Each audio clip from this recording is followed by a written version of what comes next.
Hey guys, I'm Dimension Jumper. Today I'll be reviewing Hi-Fi Rush, which was released back in January of 2023 for Xbox, and then about a year later it was released for the PlayStation 5. Now, this game is an rhythm action game in the sense that um, the whole game is literally um, done on the beat in the sense that everything from the levels that you go into to your attacks to even some of the cutscenes, well, pretty much all the cutscenes are on the beat. And I'll be showing more of this in the gameplay section of the review.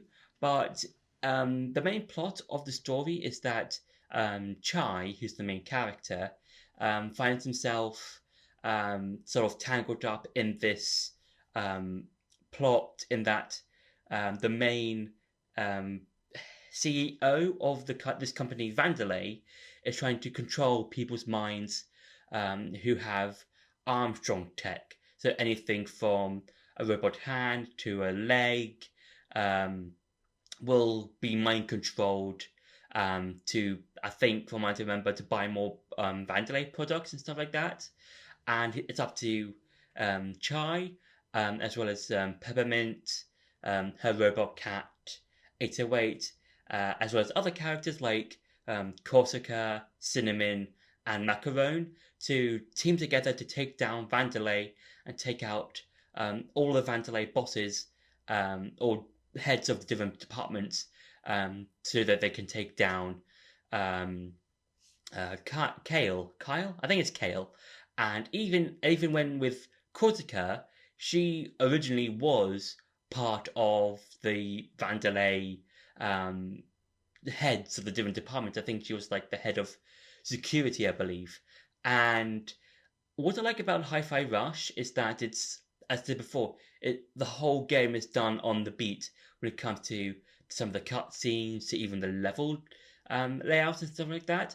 And I think this is a very interesting and very different game to what I've played and reviewed in the past, because a lot of the games that I've played when it comes to like action hack and slash type of games that Hi-Fi Rush is a part of, it's like you just press a button, or if you're using motion controls like with Sky and Sword, for example, it's just you press a button and then the person or the character will do a particular motion.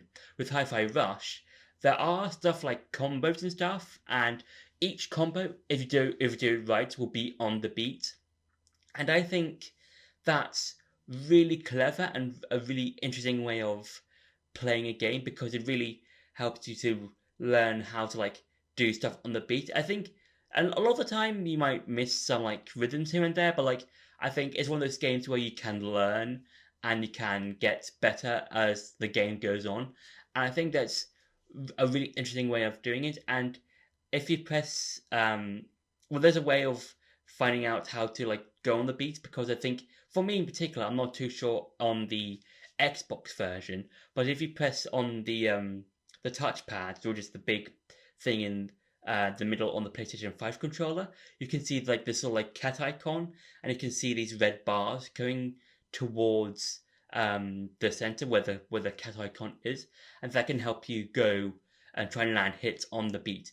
And I think it's kind of similar to Kings of Hyrule. Now I'm thinking about it, because with that one, it's a similar thing where like everything you do is on the beat and stuff like that. So that's quite cool.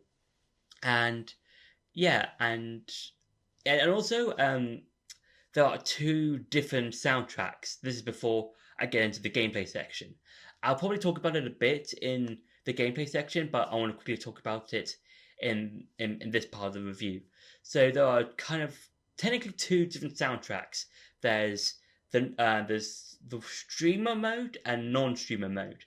So what I mean about this is that when you start a new playthrough or start up the game, you'll be given the option to turn off and on the soundtrack, because I think with the main soundtrack, the one that I played through, there's a lot of copyrighted stuff, and if you're doing like a let's play or something like that in the game, you have to make sure you don't you turn it off and have a non-copyrighted soundtrack in whenever you're doing a video to YouTube, so then you won't get copyright striked. So I think that's a really cool way of mix and matching like the game and stuff like that when it comes to the soundtrack, because it will help people just enjoy the game when they're making stuff to YouTube and Twitch and stuff like that. So I think I am glad that there's an option to do that sort of thing. So yeah, and now it's time for some gameplay. So before every mission, or basically every story mission, you basically go to the hideout where you can do some like pre-setup stuff before going to the next mission, whether that be one of the normal platformer stages or one of the boss stages. And the hideout has some really cool stuff, especially in the post-game, because in the post-game, once you've beaten the main game, you will unlock the jukebox, which is over there in the corner, and the arcade machine, which you unlock.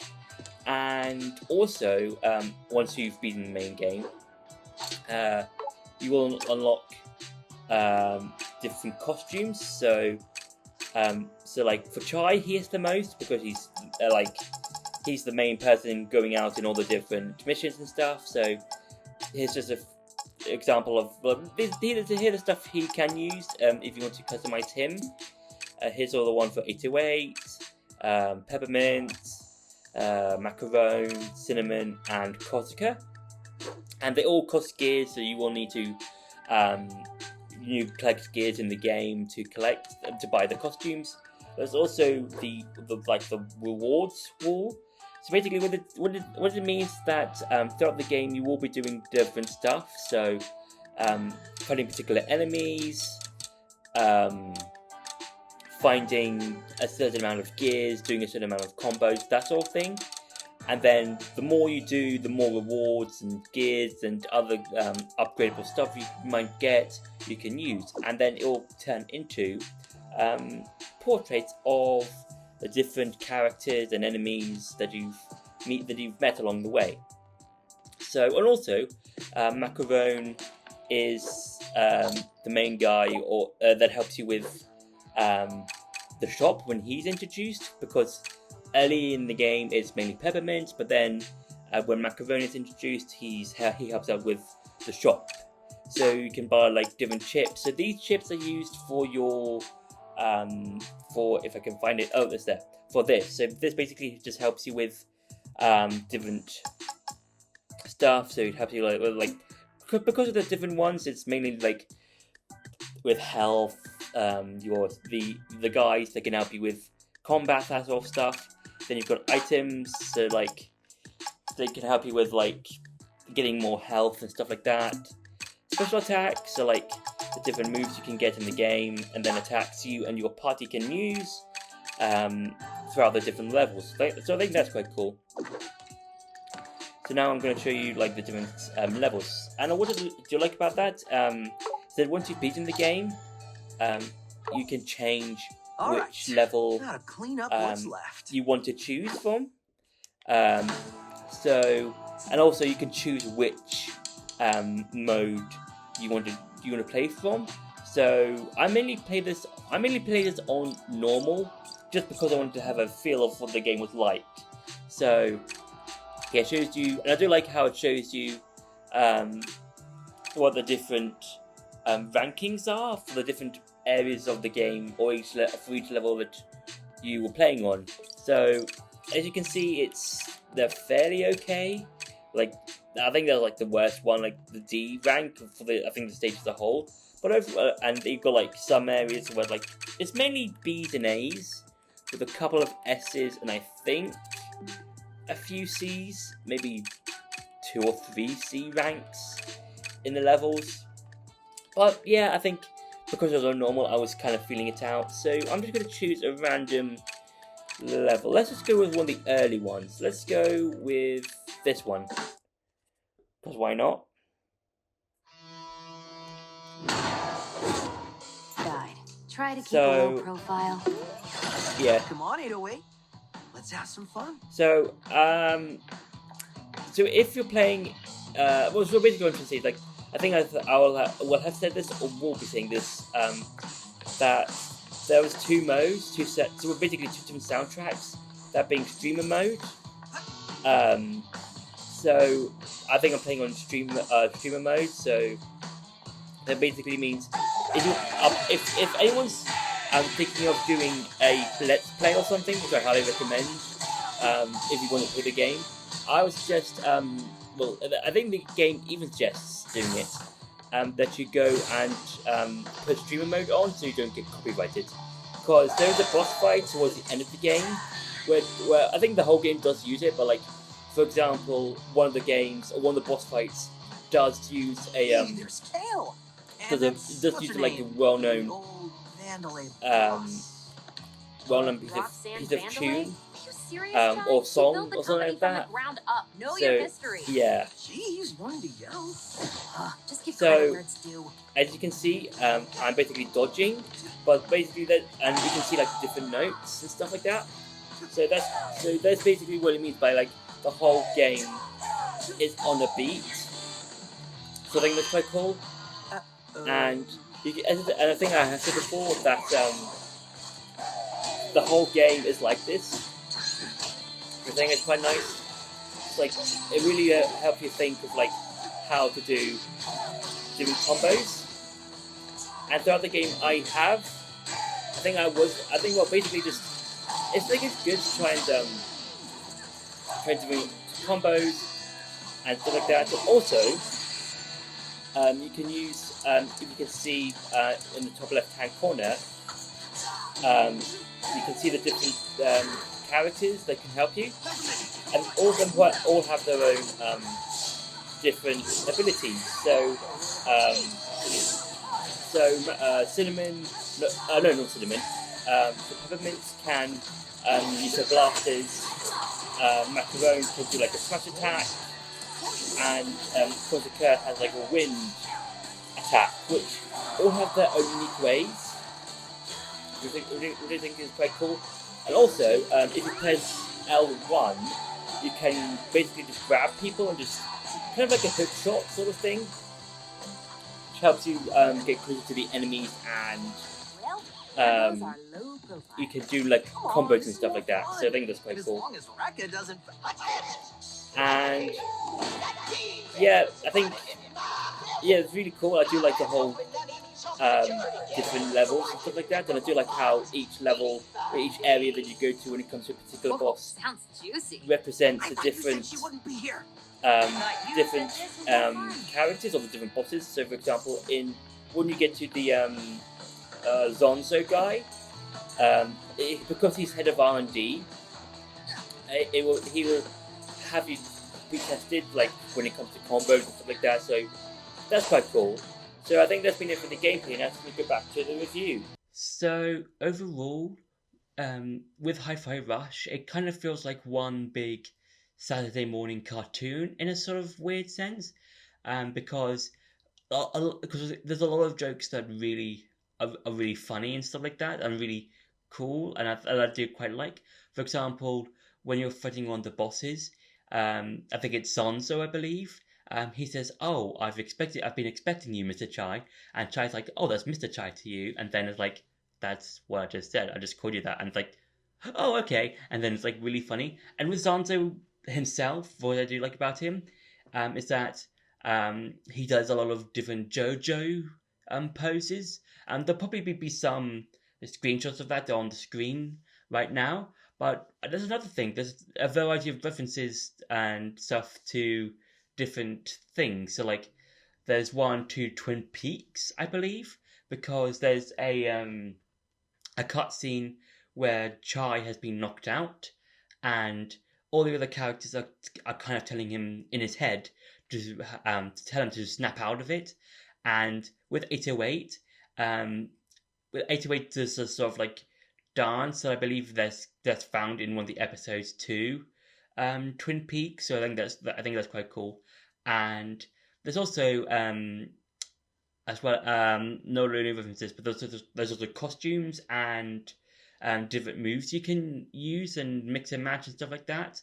So with the costumes, once you've beaten the game, and when you talk to Cinnamon, he tells you that, and Cinnamon is is like this robot character, which I think is probably one of the best characters in the game. He says that, oh, I can convert gears you found in the levels to make costumes, and there's a lot of really cool costumes. Like for Chai, some of the costumes you can get is like some of the ones you can get in the game just by playing. For example, there's a bit where you're fighting one of the heads or the departments on the stage, and you become like you in this like dress up shark costume, and you can basically have that shark costume, and it's really funny. It's like it looks so stupid, but it's really funny. And there's like, and with the moves, each move is very different. So like again, this is a game that allows you to use combos and stuff. So with the different combos, like it's like square, triangle, triangle, or square, square, square, or triangle, triangle, square, stuff like that. It's like it's a game that allows you to experiment with different combos and stuff. And yeah, that's really fun, and I do enjoy using like the different combos and stuff to try and at least try and see how far I can go in a particular part of the level. And the levels do allow you to experiment with not only with different moves, but also where you can go to find stuff, because it does allow you to try and find new stuff for upgrades, to collect gear so you can upgrade stuff, and it also lets you find upgradable stuff as well. Like there's like this like upgrade thing that allows you to upgrade your health. I think that's quite cool.